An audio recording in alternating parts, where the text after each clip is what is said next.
الحمد للہ وکفا والصلاة والسلام علی من لا نبی بعد ارسلہ بالحق بشیرا ونذیرا وداعیا الی اللہ بإذنہ وسراجا منیرا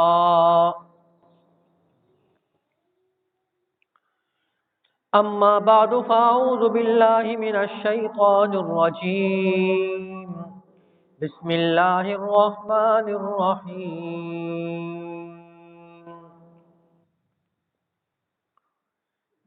وما ارسلناک الا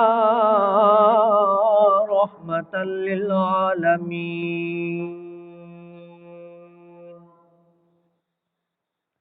آمنت باللہ صدق اللہ العظیم وبلغنا رسوله النبی الکریم ونحن على ذلك لمن الشاہدین والشاکرین والحمد للہ رب العالمین۔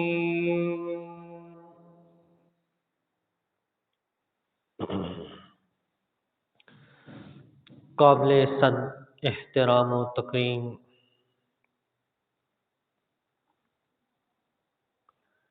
میرے واجب الاحترام دوستو، بزرگوں، عزیز نوجوان ساتھیوں،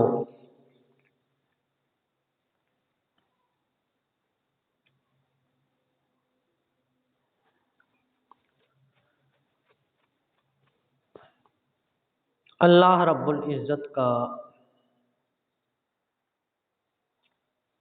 ہم سب پہ بہت بڑا کرم ہے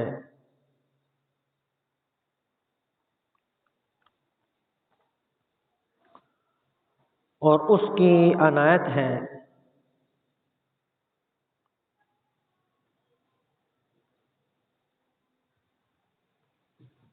کہ ہمیں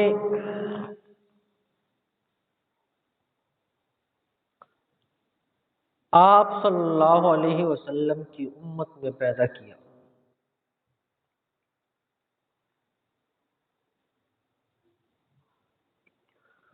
اور اس نبی کے اسوہ کو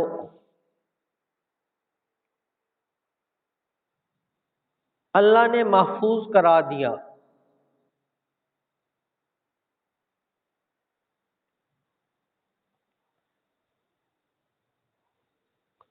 یہاں تک کہ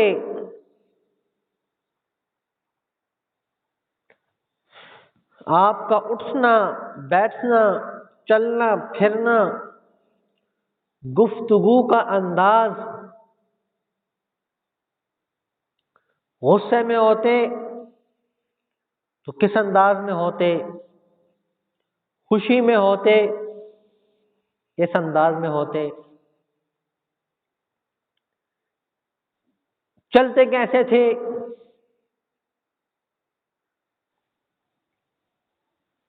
عموماً کیسے بیٹھتے تھے، ہر چیز کو نوٹ کر دیا۔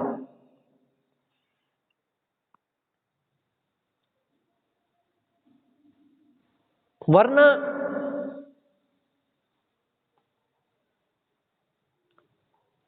آپ دیکھ لیں کہ جتنے مذاہب آئے ان کو اپنی کتاب اصلی صورت میں نہیں مل سکتی۔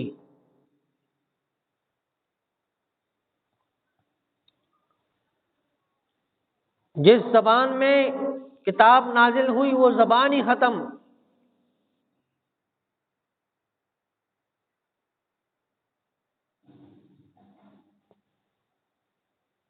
تورات دیکھ لیں انگلش میں، انجیل دیکھ لیں وہ بھی انگلش میں، جو ان کی اپنی زبان تھی وہی ختم ہو گئی۔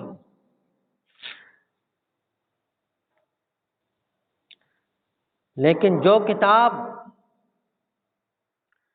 رسول اللہ صلی اللہ علیہ وسلم پہ نازل ہوئی تھی،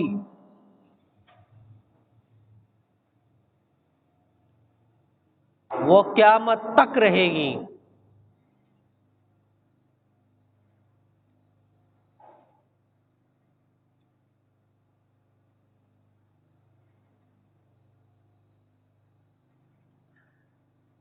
اور آپ صلی اللہ علیہ وسلم کا اسوہ حسنہ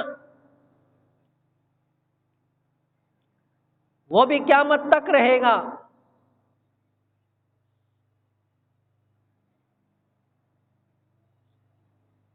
دنیا میں بہت سارے لوگ آئیں گے،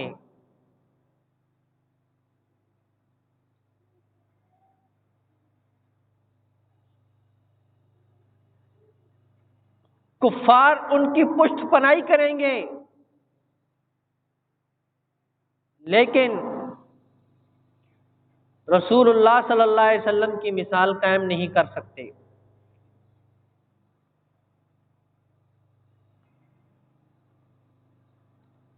پچھلے کئی جمعوں میں آپ کے سامنے نمونہ پیش کیا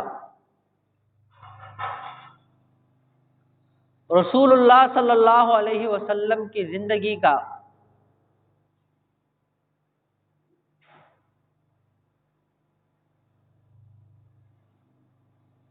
ایک معجزانہ زندگی اللہ نے دی تھی آپ صلی اللہ علیہ وسلم کو۔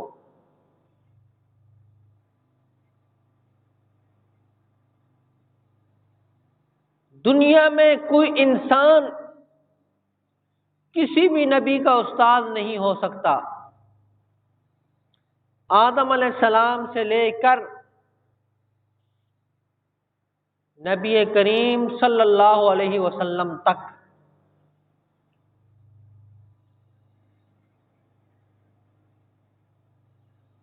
اور ہمارے نبی کی خصوصیت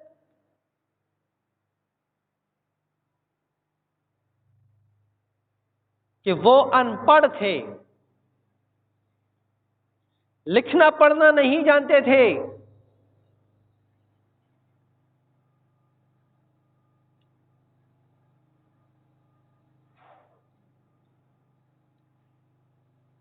لیکن ساری کائنات کے معلم ہیں۔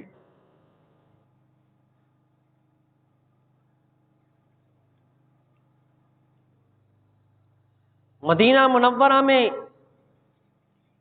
جب آپ صلی اللہ علیہ وسلم کا قیام ہو گیا، مسجد نبوی بن گئی،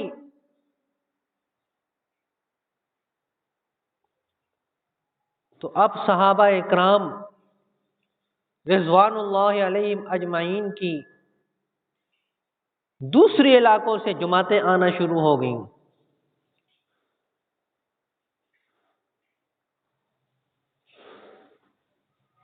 غریب اور نادار صحابہ اکرام کے لیے ایک چبوترا بنایا گیا اور اس کا نام رکھا گیا صفہ، کہ جتنے مسافر صحابہ آتے تھے وہ اس چبوترے میں قیام کرتے تھے۔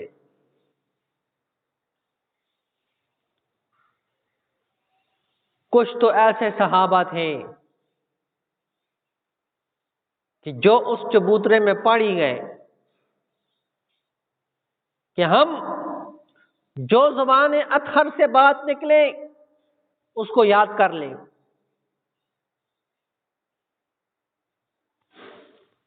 ان کی تعداد کبھی بڑھ جاتی، کبھی کم ہو جاتی، اور صحابہ اکرام رضوان اللہ علیہم اجمعین وہاں ایک تار لٹکی ہوتی تھی،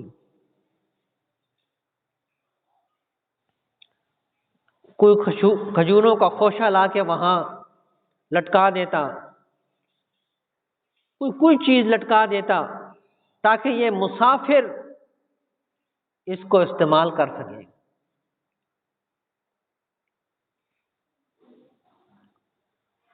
اور ان عظیم ہستیوں نے رسول کریم صلی اللہ علیہ وسلم کی ہر بات کو نوٹ کیا،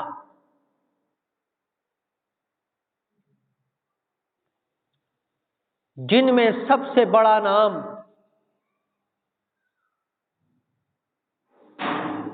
سیدنا ابو ہریرہ رضی اللہ تعالی عنہ کا آتا ہے۔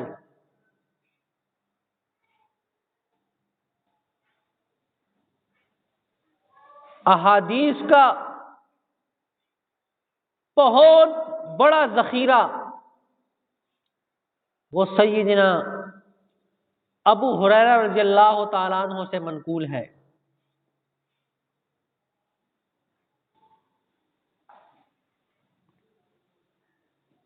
کسی نے کہا کہ ابو ہریرہ حدیثیں بہت بیان کرتا ہے، تو سنو ان کا جواب۔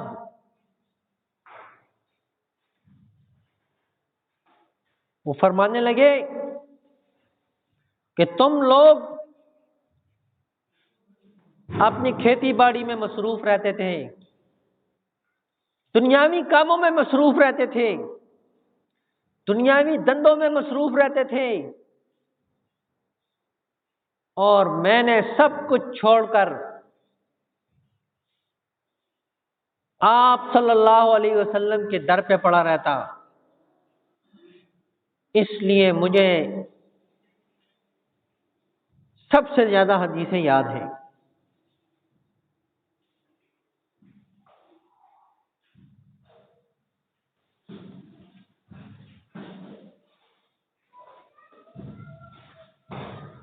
اور بھی بے شمار صحابہ اکرام تھے جو اس صفا چبوترے میں بیٹھتے تھے، دین کا علم حاصل کرتے تھے، اور ہر صحابی کو ضروریات دین کا پورا علم ہوتا تھا۔ آج ہماری قسمت یہ ہے کہ ہمیں ضروریات دین کا علم تو درکنار، جو واجبی علم ہے مسلمان کا اس کا بھی علم نہیں، اور اعتراض ہم ان عظیم علماء پہ کرتے ہیں جنہوں نے دن رات اپنی زندگی کو دین کے لیے وقف کیا ہوتا ہے۔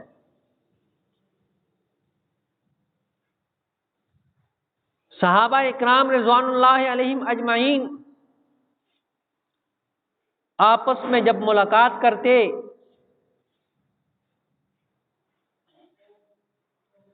تو کئی روایات ہیں۔ ایک روایت میں آتا ہے کہ وہ سورۃ العصر سناتے تھے ایک دوسرے کو، جو پورے قرآن کا خلاصہ ہے، عقیدہ توحید اس میں موجود ہے، اعمال صالحہ کی تلقین اس میں موجود ہے، اور حق بات کو بیان کرنے کی ترغیب اس میں موجود ہے، اور حق بات بیان کرتے ہوئے مشکلات آئیں تو اس پہ صبر کی تلقین بھی موجود ہے۔ یہ سناتے ہیں۔ پھر اس کے بعد جو ضروریات کے کام ہوتے تھے اس پہ گفتگو ہوتی تھی۔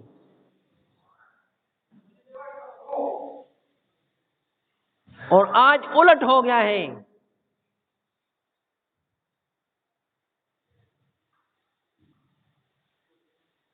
ہم سب سے پہلے پوچھتے ہیں کاروبار کیسا ہے، اگر کہے ماٹھا ہے تو پھر جتنے گھنٹے ادھر بیٹھے رہیں گے، ایسے کرو ایسے کرو ایسے کرو ایسے۔ جب وہ پوچھتے تمہارا کیسا ہے کاروبار، یہ بھی کہتا ہے جی کاروبار کوئی نہیں، تو وہ پھر ایک گھنٹہ وہ تقریر کرتا ہے۔ دین کی بات تو گئی۔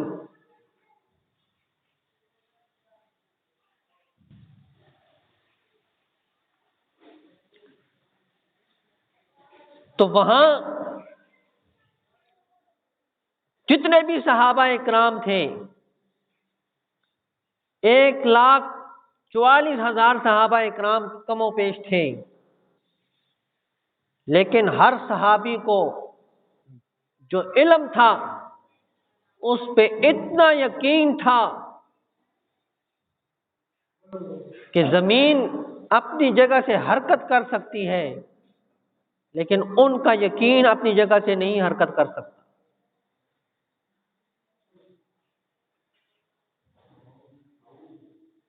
وہ کافر کے سامنے ایک بات کرتے تھے،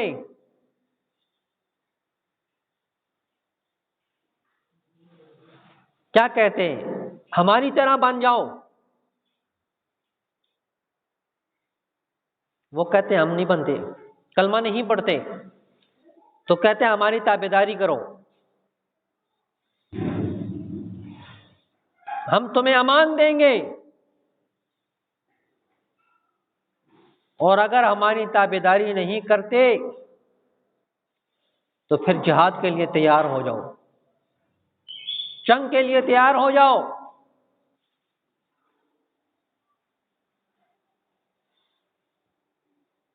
آج ہم میں سے کوئی بھی نہیں کہہ سکتا ہماری طرح ہو جاؤ۔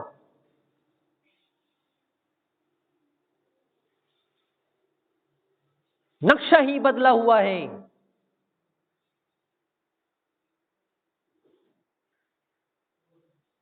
تو میں عرض کر رہا تھا کہ آپ صلی اللہ علیہ وسلم نے مدینہ منورہ میں تعلیم کا سلسلہ شروع کیا،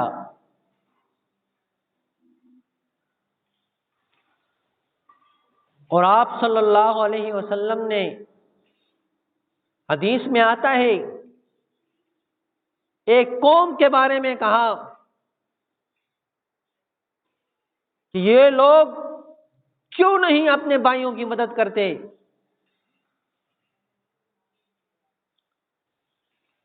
چلتے چلتے بات ان تک پہنچی کہ رسول اللہ صلی اللہ علیہ وسلم کا خطاب آپ کی طرف ہے۔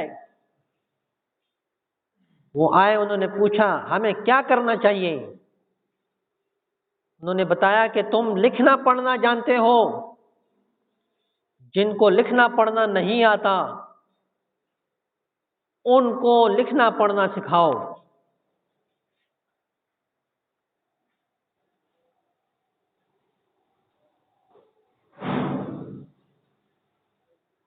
آپ صلی اللہ علیہ وسلم کے خطوط بھی صحابہ لکھتے تھے۔ علم سے محبت دیکھو، آپ صلی اللہ علیہ وسلم نے ایک قوم کی طرف خط لکھنا تھا، لیکن وہ زبان ایک یہودی کو آتی تھی، یہودیوں کی کوئی زبان تھی۔ آپ صلی اللہ علیہ وسلم نے اپنی رائے ظاہر کی کہ مجھے اس شخص پہ شک ہے کہ جو کچھ میں کہوں یہ وہی لکھے گا یا نہیں۔ پاس ایک صحابی بیٹھے تھے، وہ فرماتے ہیں کہ میں نے 14 دن میں وہ زبان سیکھ لی، اور پھر اس زبان میں رسول اللہ کے خط لکھا کرتا تھا۔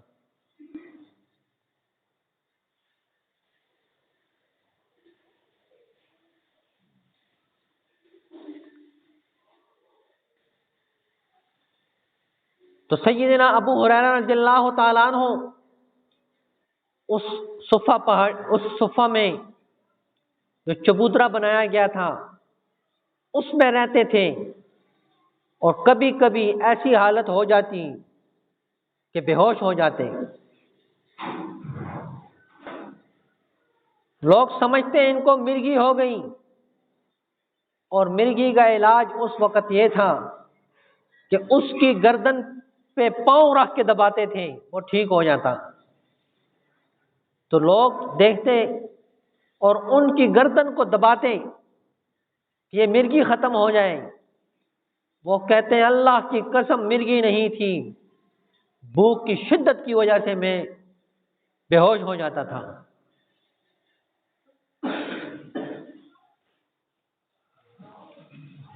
ایک دفعہ سیدنا ابو ہریرہ رضی اللہ تعالیٰ عنہ کتان کے کپڑے کے ساتھ ناک صاف کر رہے تھے. اس وقت یہ سب سے قیمتی کپڑا تھا، سب سے قیمتی کپڑے کے ساتھ ناک صاف کر رہے تھے. تو آنکھوں میں آنسو آ گئے. خادمہ نے پوچھا کہ میرے سردار آپ کیوں رو رہے ہیں؟ تو کہنے لگے ابو ہریرہ اس وقت کو یاد کرو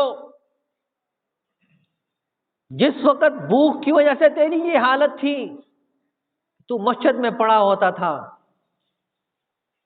اور آج تو کتان کے کپڑے کے ساتھ ناک صاف کر رہا ہے.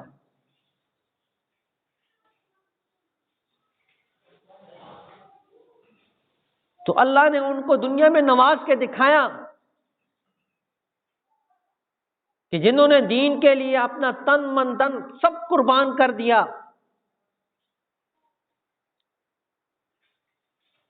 ان کو میں دنیا میں بھی نوازتا ہوں. رائمنڈ مرکز کے سابق امام مولانا محمد جمیل صاحب رحمۃ اللہ علیہ نے ایک واقعہ بیان کیا. وہ فرماتے ہیں کہ سیدنا ابو ہریرہ رضی اللہ تعالیٰ عنہ ایک خاتون کے غلام تھے.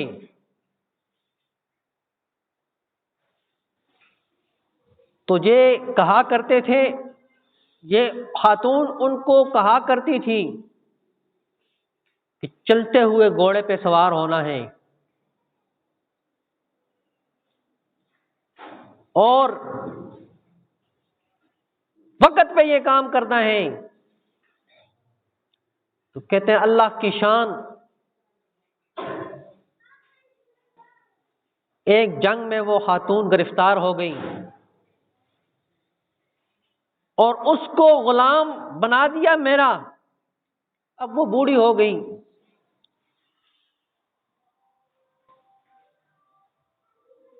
تو کہتے ہیں جب اس کو لایا گیا میرے گھر میں تو میں نے کہا چلتے ہوئے گھوڑے پہ سوار ہونا ہے اور کام وقت پہ کرنا ہے. تو وہ خاتون بڑی پریشان ہو گئی، یہ تو میں اپنے غلام سے کہتی تھی، انہوں نے کیسے مجھے کہہ دیا، اور تو کسی کو پتہ ہی نہیں. تو ابو ہریرہ رضی اللہ تعالیٰ عنہ نے پھر دہرایا، چلتے ہوئے گھوڑے پہ سوار ہونا ہے، کام وقت پہ کرنا ہے. جب تیسری مرتبہ انہوں نے کہا تو وہ خاتون بول پڑی، میں تو یہ اپنے غلام سے کہا کرتی تھی، آپ کو کیسے پتہ چلا؟ تو انہوں نے کہا وہی غلام میں ہی تھا، آج تم میری ملکیت میں آ گئی ہو. تو اللہ نے دنیا میں دکھا دیا صحابہ اکرام کو کہ جو آپ نے محنت کی ہے، جو آپ نے تنگی گزاری ہے، اس کا صلہ دنیا میں بھی مل گیا اور آخرت میں تو ہے ہی ہے.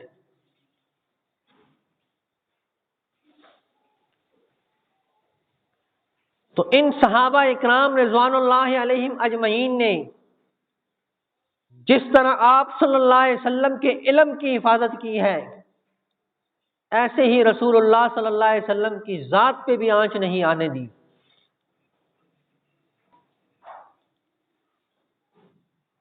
مختلف جہاد ہوئے ہیں، ان میں صحابہ اکرام کی شہادت کم ہوئی ہے، لیکن جب رسول اللہ صلی اللہ علیہ وسلم کی ذات اقدس پہ بات آئی ہے ختم نبوت کی بات آئی ہے تو سیدنا ابو بکر صدیق رضی اللہ تعالیٰ عنہ کی قیادت میں 14,000 صحابہ اکرام شہید ہوئے تھے۔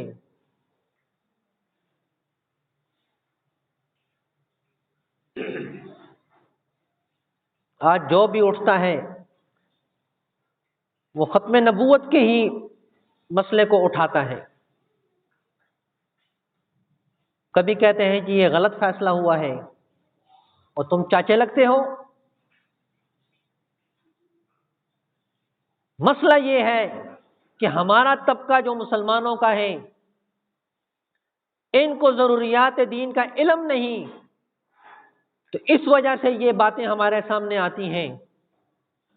جب ہمیں اپنے دین کا علم ہوگا تو کبھی بھی دشمن ہمارے اوپر وار نہیں کر سکے گا۔ اور جب ہم یہ بات کرتے ہیں تو کہتے ہیں جی وہ فلانے حضرت صاحب نے وہاں پہ تقریر کر دی ہے، تو تقریر کر دی ہے تو کیا ہو گیا ہے؟ اس نے یہ تو نہیں بتایا کہ میرا ایمان ختم نبوت پہ ہے، میں غلام احمد قادیانی کو کافر مانتا ہوں۔ کب کہا ہے اس نے؟ اور غلام احمد قادیانی مسلمہ کذاب کے پاسپو تک نہیں پہنچ سکتا، اللہ نے اس کو تباہ برباد کر دیا ہے، تو اس کی جماعت بھی اللہ تباہ کر سکتا ہے۔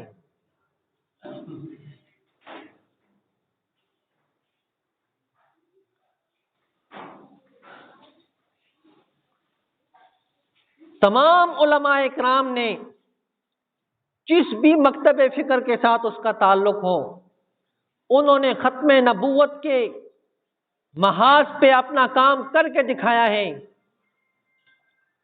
اور آخری وقت میں پاکستان کی اسمبلی نے غلام احمد قادیانی اور ان کے پیروکاروں کو اور لاہوری گروپ کو کافر قرار دیا ہے، اور پھر جنرل ضیاء الحق شہید نے آرڈیننس جاری کیا کہ یہ اپنے عبادت خانوں کو مسجد کا لفظ نہیں استعمال کر سکتے، اذان کے لفظ یہ نہیں استعمال کر سکتے، جتنی دین کی تشریحات ہیں ان میں سے کسی ایک کو یہ استعمال نہیں کر سکتے، اور ان پر تمام علماء کرام نے متفقہ دستخط کیے ہوئے ہیں، اور تمام تنظیموں نے بھی دستخط کیے ہوئے ہیں، تنظیموں کے بڑوں نے۔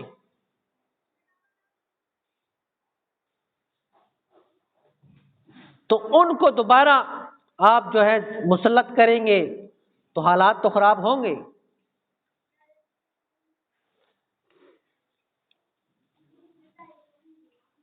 غلام احمد قادیانی اور ان کے پیروکار اسلامی تشریحات کو چھوڑ کر اپنی کوئی وضع قطع بنا لیں اور اپنا ہی کوئی الگ نام بنا لیں، ہمیں کیا اعتراض ہے؟ دنیا میں اور بھی کافر رہ رہے ہیں، عیسائی رہ رہے ہیں، مجوسی رہ رہے ہیں، تو قادیانی اپنے آپ کو قادیانی کہلوائے تو جہاں مرضی رہیں۔ وہ کہتے ہیں ہمیں مسلمان بھی کہو اور اسلامی تشریحات بھی ہم استعمال کریں اور تمہارے ساتھ رہیں، یہ نہیں ہو سکتا۔ دنیا میں ایک چھوٹی سی کمپنی آدمی بناتا ہے تو وہ کہتا ہے جی میرے کاپی رائٹ حقوق محفوظ ہیں، کوئی میری کمپنی کا نام نہیں استعمال کر سکتا۔ دنیا کا ایک قانون ہے، تو شریعت محمدی صلی اللہ علیہ وسلم کا نام بھی محفوظ ہے، وہ وہی استعمال کر سکتا ہے جو نبی کریم صلی اللہ علیہ وسلم کو آخری نبی مانتا ہو، اور اس کے بعد جو نبوت کا دعویٰ کرے کسی صورت میں بھی اس کو کافر مانتا ہو تو وہ اپنے آپ کو مسلمان کہہ سکتا ہے۔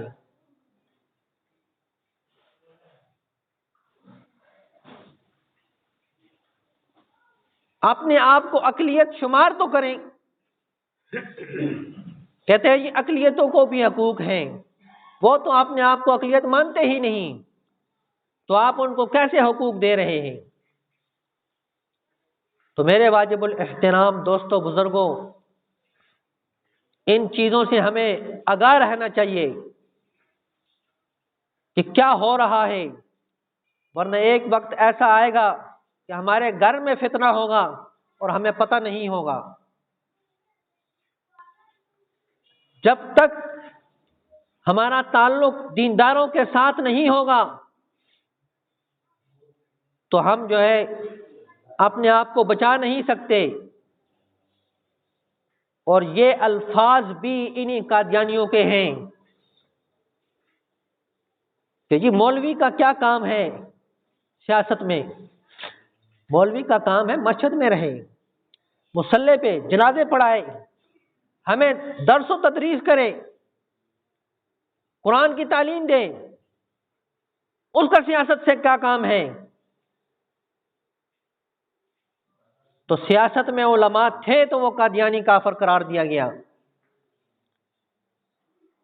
اور جب تک سیاست میں علماء نہیں تھے تو کسی کی بات سنی نہیں جاتی تھی۔ جب علماء اکرام کا پلیٹ فارم بنا سیاسی طور پر اور اسمبلی میں آ کر انہوں نے آواز اٹھائی تو حکمران مجبور ہو گئے اور انہوں نے قادیانیوں کو کافر قرار دیا۔ تو انہوں نے دیکھا اب تو ہمارا کام نہیں چل رہا، تو انہوں نے یہ آواز اٹھائی کہ مولوی کا کیا کام ہے سیاست میں؟ مولوی مسجد میں رہے اور مسجد میں رہ کر جو مرضی کرے، اور یہ سیاست جو ہے یہ ہمارے لیے چھوڑ دیں۔ یہ قادیانیوں کا مشغلہ ہے، انہوں نے یہ آواز اٹھائی ہوئی ہے۔ تو اس لیے آپ حضرات سے میری گزارش ہے کہ آپ دیندار لوگوں کے ساتھ اور علماء کے ساتھ اپنے آپ کو وابستہ کریں۔ جب تک آپ علماء اکرام سے وابستہ نہیں ہوں گے تو جو بھی فتنہ سر اٹھائے گا آپ اس کے ورکر بن جائیں گے اور آپ کو پتہ ہی نہیں ہوگا کہ میرے الفاظ سے کس کی ترجمانی ہو رہی ہے اور میں اس وقت کس کا ترجمان بن کے چل رہا ہوں۔ تو ہماری گزارش ہے آپ حضرات سے کہ آئندہ جمعے پہ انشاءاللہ العزیز مبلغ ختم نبوت حضرت مولانا مفتی طارق معاویہ صاحب تشریف لائیں گے، جمعہ پڑھائیں گے۔ آپ تمام حضرات کوشش فرمائیں کہ 1 بجے آپ جو ہے مسجد میں تشریف لے آئیں تاکہ آپ کے سامنے واضح ہو جائے کہ قادیانی اس وقت کیا کر رہے ہیں اور کس انداز میں وہ مسلمانوں کے اندر گھس چکے ہیں۔ ہمیں اس وقت پتہ چلتا ہے جب وہ سر سے پانی اتر جاتا ہے۔ یہ آپ کے قریب میں چکی والا ہے، سب کو پتہ ہے، پہلے کسی کو خبر نہیں تھی، جب اس نے پاؤں جما لیے تب جا کے مسلمانوں کو پتہ چلا یہ قادیانی ہے۔ تو آس پڑوس میں جو آئے تو اس پہ بھی نظر رکھنی چاہیے، یہ کون ہے اور کدھر سے آیا ہے، اس کی سرگرمی کیا ہے، تب جا کے ہم اپنی اولاد کو محفوظ رکھ سکیں گے، ورنہ ہمیں پتہ ہی نہیں چلے گا۔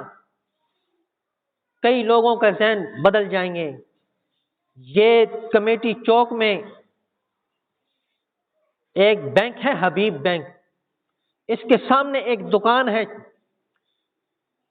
وہاں ایک شخص آ کے بیٹھتا تھا، ان کے ساتھ جو وہاں ملازم تھے، بیٹھتے بیٹھتے ایک دن ایسا ہوا کہ اس نے اس کے مالک کو قادیانی بنا دیا ہے۔ اب ایک دکان ہے اور اس کے اوپر چھوٹا سا اس کا گھر ہے، اس کو قادیانی بنا دیا اور خود بھاگ گیا انگلینڈ۔ اب یہاں سے اس کی دکان کا کرایہ وہاں انگلینڈ جا رہا ہے، اور وہ وہاں بیٹھ کے ہمارے مسلمانوں کے خلاف تشہیر کر رہا ہے۔ ہم کب ہوش میں آئیں گے؟ یہ نہ ہو کہ کل ہمارے ہاں کوئی ایسی مصیبت آ جائے۔